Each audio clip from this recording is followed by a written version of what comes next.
बृहस्पतिवार व्रत कथा। व्रत करने की विधि एवं महत्व। बृहस्पतिवार के व्रत में केले का पूजन करना चाहिए। कथा और पूजन के समय वचन, कर्म और मन से शुद्ध होकर इच्छा पूर्ति के लिए बृहस्पति देव से प्रार्थना करनी चाहिए। मेरी मनोकामनाओं को बृहस्पति देव अवश्य पूर्ण करेंगे, ऐसा मन में दृढ़ विश्वास रखना चाहिए। दिन में एक ही समय में भोजन करना चाहिए। पीले चने की दाल आदि का भोजन करें। पूजन के बाद श्रद्धा पूर्वक एवं प्रेम पूर्वक गुरु महाराज की कथा सुननी चाहिए। इस व्रत को करने से मनोवांछित फल मिलते हैं और बृहस्पति देव महाराज प्रसन्न होते हैं। धन, विद्या, पुत्र, धन, मन सभी इच्छाएं पूर्ण होती हैं। परिवार में सुख समृद्धि की प्राप्ति होती है। बृहस्पतिवार व्रत की कथा प्रारंभ। बहुत समय पहले की बात है। भारत में एक राजा राज्य करता था। वह अति प्रतापी एवं दानी था। वह प्रतिदिन मंदिर में भगवान के दर्शन करने जाता और गुरु ब्राह्मण की सेवा भी करता था। उसके द्वार से कोई भी याचक निराश नहीं लौटता था। यह प्रत्येक गुरुवार का व्रत रखता और पूजन करता था। एक दिन गरीबों की मदद करता था, परंतु यह सब बातें उसकी रानी को पसंद नहीं। वह न व्रत करती थी और न ही किसी को एक भी पैसा दान के रूप में देती थी। वह राजा भी ऐसा करने से रोकती थी।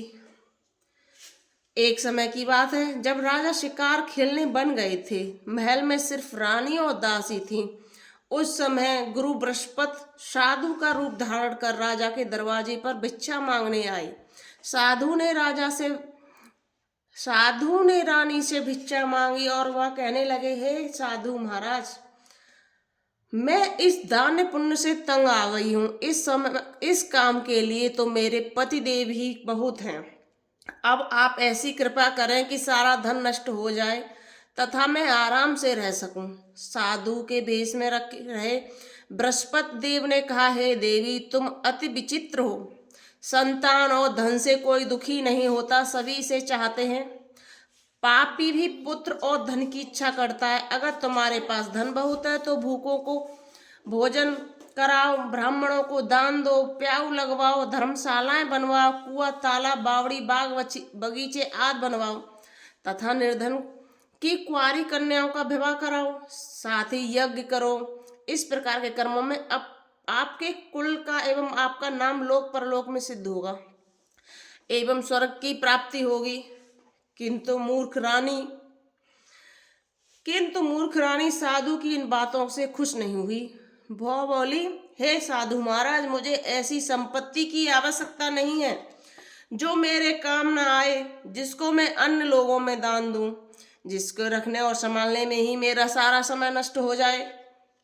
साधु ने रानी को समझाते हुए बहुत प्रयत्न किया, परंतु रानी अपनी बात पर डटी रही तथा साधु से कहा, हे साधु महाराज, मुझे समझाने में अपना समय व्यर्थ न करें। साधु बोला, हे देवी, यदि तुम्हारी ऐसी इच्छा है तो जैसा मैं तुम्हें बताता हूं तुम वैसा ही करना। बृहस्पतिवार के दिन घर को गोबर से लीपना, अपने केसों को पीली मिट्टी से धोना, केसों को धोते समय स्नान करना।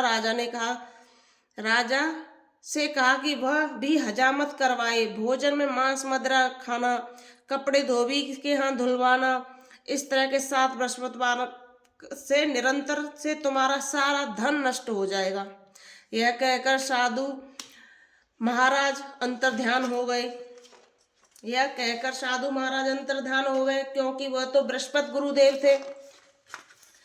रानी ने साधु के कहे अनुसार ही 7 बृहस्पतिवार को वैसा ही करने का विचार किया। साधु के बताए अनुसार करते हुए केवल 3 बृहस्पतिवार ही बीते कि उसकी समस्त धन संपत्ति नष्ट हो गई। कहे अनुसार ही करने से भरपेट भोजन के लिए भी दोनों समय परिवार तरसने लगा तथा सांसारिक भोगों से दुखी रहने लगा। इस प्रकार की आवग्रत जीवन से तंग आकर एक बार राजा रानी से कहने लगा, हे रानी, तुम यहाँ पर रहो, मैं दूसरे देश जाता हूँ, क्योंकि वहाँ पर मुझे सभी मनुष्य जानते हैं, इसलिए मैं यहाँ कोई कार्य नहीं कर सकता। देश चोरी परदेश भीख बराबर समान है। यह कहकर राजा परदेश चलेगा। वहां जंगल में लकड़ी काट कर लाता और उसे शहर में बेचता, जीवन यापन करने लगा। राजा के जाने के पश्चात इधर उसने बिना रानी की दासी दुखी रहने लगी। किसी दिन भोजन मिलता, किसी दिन जल पी कर ही रहना पड़ता। एक समय रानी और दासी 7 दिन से बिना भोजन के ही व्यतीत किए। तो रानी अपनी दासी से बोली, हे दासी, यहाँ समीपी नगर में मेरी बहन रहती, जाओ, धन वो बहुत धनवान है, तू उसके पास जा और वहां से 5 शेर बेजर मांग कर ले आ, जिससे कुछ समय तो गुजर बसर हो जाएगी। दासी उसकी बहन के पास गई। बृहस्पति देव का दिन था। रानी की बात उस समय ध्यान मगन होकर पूजा कर रही थी रानी की बहन। दासी ने रानी की बहन से कहा, हे रानी, मुझे आपको पास आपकी बहन ने भेजा, मुझे 5 शेर बेजर दे दो। दासी ने अपनी बहन की बात अनेक बार सुनी, पर रानी की बहन ने कोई उत्तर नहीं दिया, क्योंकि उस समय बृहस्पतिवार की कथा सुन रही थी। रानी की बहन ने जब दासी को कोई आपिज उत्तर नहीं मिला तो वह अति दुखी हुई और क्रोध बहुत आया। लौटकर रानी से बोली, हे रानी, आपकी बहन बहुत ही धनी स्त्री है, परंतु वह अति घमंडी है। वह छोटे लोगों से बात नहीं करती 5 शेर बेजर देने के लिए मैंने उससे बार बार कहा, किंतु उसने कोई उत्तर नहीं दिया। इस प्रकार निराश होकर एवं खाली हाथ लौटना पड़ा।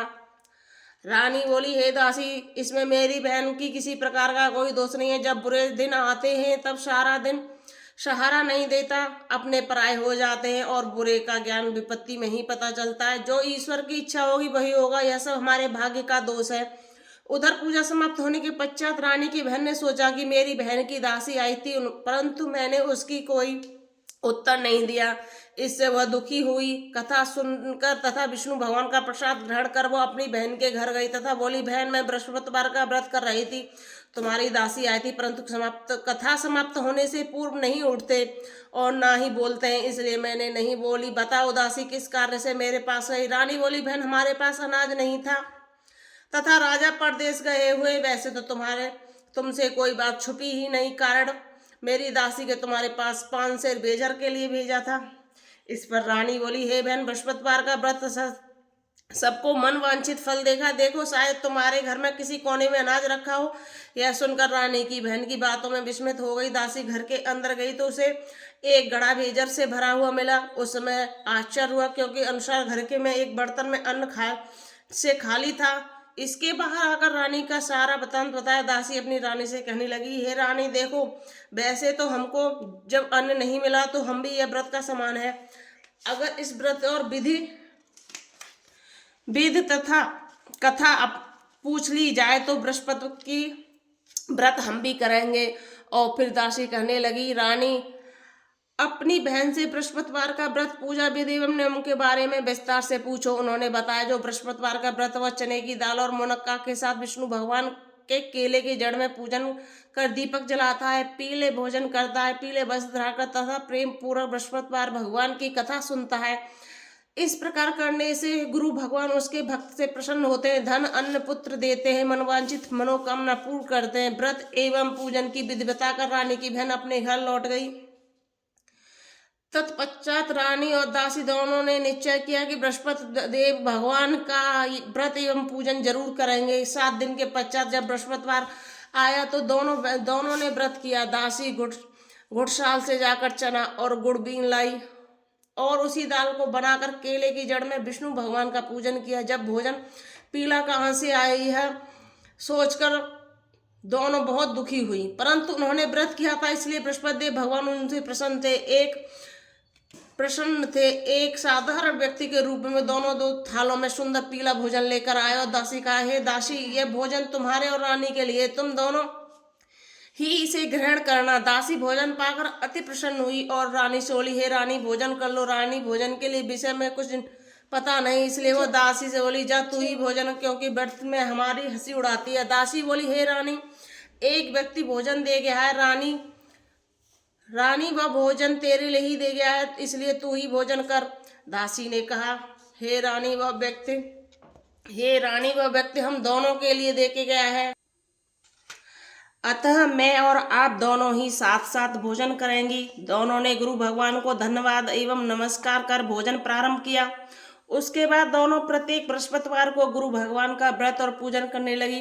बृहस्पति भगवान की कृपा से उन दोनों के पास भोजन एवं धन की कमी दूर हो गई, परंतु रानी को पुनः पहली प्रकार ही आलस करने लगी। तब दासी ने कहा, हे रानी, आप पहले भी इसी प्रकार आलस करती थी। आपसे धन संभाले एवं दान देने में कष्ट होता था, इसी कारण सभी नष्ट हो गया था। हमारी ऐसी दुर्दशा हो गई थी। अब गुरु भगवान की कृपा से हमें धन मिला है तो आपको फिर आलस हो रहा है। बड़े कष्टों के बाद आपने ये धन पाया, इसलिए आपको दान पुण्य करना चाहिए। भूखे मनुष्यों को भोजन कराना चाहिए, ब्राह्मणों को दान दो, प्याऊ लगवाओ, कुआं तालाब बावड़ी आदि का निर्माण कराओ, कुंवारी कन्याओं का विवाह कराओ, मंदिर पाठशाला बनवाकर दान दो, धन का शुभ कार्यों में खर्च करो, जिस प्रकार कुल का सम्मान और बढ़े तथा आपको स्वर्ग की प्राप्ति एवं आपके पितृ प्रसन्न हो। दासी की बात सुनकर रानी इसी प्रकार के सत्कर्म करने में प्रारंभ किए। इसी प्रकार करने से उसके काफी यश फैलने लगा। कुछ दिनों के बाद एक दिन रानी और दासी आपस में विचार करने लगी, न जाने राजा किस दशा में होंगे, उनकी कोई खोज खबर नहीं है। रानी राजा की कोई खबर न पाकर उदास रहने लगी। गुरु भगवान से उन्होंने प्रार्थना की, हे भगवान ने रात्रि में राजा को स्वप्न में दर्शन देकर कहा, हे राजा, उठ, तेरी रानी तुझको याद करती है, अब अपने देश लौट जा। राजा प्रातःकाल उठा, हुआ सोचने लगा कि मैं किस प्रकार रानी के पास खाली हाथ जाऊं, मेरे पास तो कुछ भी नहीं है। स्त्री जाति खाने और पहनने की ही साथी होती है, परंतु भगवान की आज्ञा मानकर वो अपने नगर चलने को तैयार हुआ। परदेश में राजा बहुत दुखी रहने लगा। इस प्रतिदिन जंगल से लकड़ी बीन कर लाता और उसे शहर में बेचकर अपने दुखी जीवन में बहुत कठिनाई से व्यतीत करता था। एक दिन राजा दुखी होकर अपने पुराने दिनों को याद करके रोने लगा। उस जंगल में बृहस्पति देव एक साधु का रूप धारण कर कर आए और राजा से बोले, हे राजा, हे लकड़हारे, तुम इस बियाबान जंगल में किस चिंता में बैठे हो, मुझे बताओ। यह सुनकर राजा की आंखों में आंसू भर आए और वो साधु को प्रणाम करते हुए बोला, हे प्रभु, आप सब कुछ जानने वाले हो। इतना कहकर राजा ने साधु को अपनी समस्त व्यथा सुना दी। तब साधु रूप में गुरु भगवान राजा से बोले, हे राजन, तुम्हारी पत्नी बृहस्पतिवार के दिन बृहस्पति देव का अपमान किया था, जिसके कारण तुम्हें यह दुर्दशा हुई। अब तुम किसी प्रकार की चिंता मत करो, भगवान तुम्हें पहले से अधिक धनवान करेंगे। देखो, तुम्हारी पत्नी ने बृहस्पतिवार का व्रत प्रारंभ किया है, तब भी तुम बृहस्पतिवार का व्रत करके चने की दाल व गुड़ जल के लोटे में डालकर केले की जड़ में पूजा करो, फिर कथा सुनो या सुनाओ, भगवान तुम्हारी सभी इच्छाओं को पूर्त करेंगे। साधु के वचन सुनकर राजा बोला, हे प्रभु, मुझे लकड़ी बेचकर इतना पैसा नहीं बचता कि मैं भोजन करने के उपरांत कुछ भी बचा सकूं। मैंने रात्रि में अपनी रानी को व्याकुल एवं व्यथित देखा है, मेरे पास कोई समाधान नहीं है जिससे उसका समाचार भी जान लूं। इसके अतिरिक्त मैं बृहस्पति देव की कथा भी नहीं जानता हूँ, जिसे कहकर सुनकर मैं व्रत धारण कर भगवान विष्णुदेव की पूजा करूं। साधु ने कहा, हे राजा, तुम किसी बात की चिंता ना करो। बृहस्पतिवार के दिन तुम नित्य की भांति लकड़ियां लेकर शहर जाओ, तुम्हें रोजाना से दोगुना धन प्राप्त होगा, जिससे तुम भली भांति भोजन कर लोगे तथा गुड़ एवं चने का प्रसाद खरीद कर बृहस्पति देव की पूजा भी कर सकते हो। बृहस्पतिवार की कथा इसी प्रकार से है।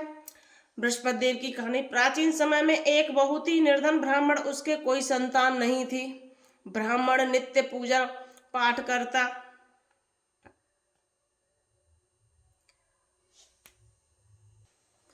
बृहस्पति देव की कृपा से राजा का सब सुख और धन धान्य सब कुछ वापस हो गया और वह सुखी सुखी जीवन व्यतीत करने लगा। बोलो बृहस्पति देव महाराज की जय।